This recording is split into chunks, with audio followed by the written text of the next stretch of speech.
नमस्ते दोस्तों। अच्छा, कभी ऐसा हुआ है कि दुकान पर बहुत सारी अच्छी अच्छी चीजें देखकर समझ ही नहीं आता कि क्या खरीदें। सब कुछ इतना अच्छा लगता है पर चुनना कितना मुश्किल हो जाता है। आज हम इसी मजेदार पहेली के बारे में बात करने वाले हैं।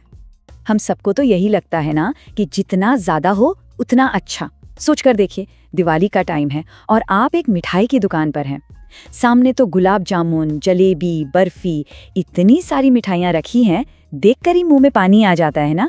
लेकिन जब कोई कहता है चलो कोई एक चुनो, तब क्या होता है? क्या सच में मजा आता है या कंफ्यूजन होता है? तो पता है, यहीं पर एक बहुत ही मजेदार और थोड़ी हैरानी वाली बात छिपी है। हमारे दिमाग को ना बहुत सारी चॉइस मिलना कोई गिफ्ट जैसा नहीं लगता, बल्कि ये तो उसके लिए एक भारी बस्ते जैसा हो जाता है और वो इतना थक जाता है कि कहता है अरे छोड़ो, मुझे कुछ नहीं चुन। और इसी को कहते हैं पैराडॉक्स ऑफ चॉइस। अरे बड़ा फैंसी नाम है पर मतलब बहुत सिंपल है। इसका मतलब है पसंद का उल्टा असर। जब हमारे पास चुनने के लिए बहुत ही सारी चीजें होती है ना, तो हम खुश होने की जगह और दुखी हो जाते हैं और कुछ भी चुनने का मन ही नहीं करता। चलो अब इस कंफ्यूजन के चक्कर को समझते हैं स्टेप बाय स्टेप। पहला स्टेप, आपके सामने बहुत सारे चॉइस आ जाते हैं, एकदम मेला लगा हो जैसे। दूसरा स्टेप, अब दिमाग में टेंशन शुरू होती है, कहीं मैंने गलत वाला तो नहीं चुन लिया, शायद वो वाला ज्यादा अच्छा था। तीसरा स्टेप, आप सोचते हो अरे कल सोचेंगे और फैसला टाल देते हो। और फिर चौथा स्टेप, आखिर में आप कुछ भी नहीं चुनते और खाली हाथ रह जाते हैं। हुआ है ना ऐसा? अच्छा, अब कुछ ऐसे उदाहरण देखते हैं जो हमारी रोज की जिंदगी से जुड़े हैं। आपको सुनकर लगेगा अरे हाँ, ये तो मेरे साथ भी होता है। जैसे शॉपिंग करते समय या फिर बस ये सोचते हुए कि आज नेटफ्लिक्स पर क्या देखें। जरा सोचिए, आपको एक नया मोबाइल फोन लेना है। आप एक दुकान में जाते हैं और दुकानदार आपके सामने 15 अलग अलग फोन रख देता है।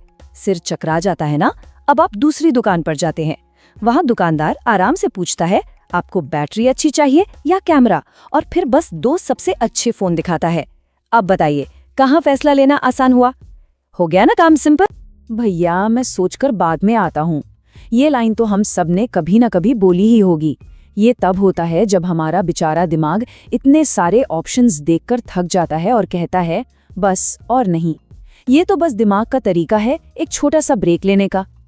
तो इससे हमने क्या सीखा? यही कि कम चॉइस होने से फैसला लेना कितना आसान हो गया। बिल्कुल सीधी सी बात है ना? चलो एक और उदाहरण लेते हैं, रेस्टोरेंट का। सोचो, एक रेस्टोरेंट में आपको 10 पन्नों की किताब जैसा मेन्यू मिलता है, पढ़ते पढ़ते ही भूख मर जाती है। और दूसरी तरफ एक छोटा सा कैफे है जहां बोर्ड पर लिखा है टुडे स्पेशल, बस ये 3 चीजें। सच कहूं तो ये बिल्कुल वैसा ही है जैसे किसी शादी के बुफे में 100 पकवान देखकर कंफ्यूज हो जाना और घर पर बनी दाल रोटी खाकर सुकून मिलना। तो देखिए, जब कोई हमारे लिए पहले से ही बेस्ट चीजें चुनकर रखता है ना, तो हमारा टेंशन कितना कम हो जाता है। ऐसा नहीं लगता कि कोई हमें रोक रहा है, बल्कि ऐसा लगता है कि कोई हमारी मदद कर रहा है। तो इन सारी कहानियों से ना एक बहुत ही जरूरी और सुनहरा नियम सामने आता है, और वो नियम ये है कि हमारा मकसद लोगों को कंफ्यूज करना नहीं होना चाहिए। बिल्कुल नहीं। हमारा काम है उन्हें रास्ता दिखाना, एक गाइड की तरह। उन्हें उलझाना नहीं, सुलझाना है। और ये सबसे काम की बात है।